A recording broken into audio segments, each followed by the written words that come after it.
Hello hi good morning. నేను మీ శ్రావణి. ఈరోజు నేను మీకు మామిడికాయ ఎండుమిర్చి పప్పు చూపిస్తున్నా. అంటే గంగవేలి కూర పప్పు అన్నమాట. ఇది ఇక్కడ నేను పప్పు తీసుకున్నా ఒక గ్లాసు. ఇందులో ఇప్పుడు మనము ఎండుమిర్చి, మామిడికాయ, పసుపు, మెంతులు, జీలకర్ర, వెల్లుల్లి, ఇది ఆకు అన్నమాట, గంగవేలి కూర.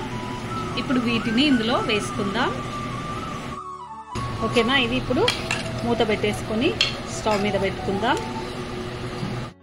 ఇప్పుడు కుక్కర్ని స్టవ్ మీద పెట్టేసుకుందాం. లోపు పోపు పెట్టేసుకుందాం. ఆయిల్ వేసుకుందాం. ఇందులో జీలకర్ర, ఆవాలు వేసుకుందాం. ఆవాలు, జీలకర్ర అండ్ కచ్చా పచ్చగా నూరిన వెల్లుల్లి,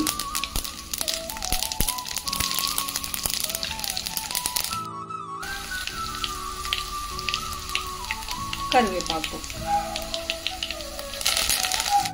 పోపు రెడీ అయిపోయింది. ఇప్పుడు పప్పును చూసుకుందాం. ఇక్కడ పప్పు ఉడికిపోయింది. అయితే ఈ నీళ్ళని తీసేసుకొని మనం పోపులో పోసుకొని ఉప్పు వేసుకొని రుద్దుకుందాం. నేను పోపులోకి ఈ వాటర్ని తీసేసుకున్నా. ఉప్పు వేసుకొని బాగా రుబ్బుకుందాం. పప్పుని అందులో కలిపేసుకోవాలి.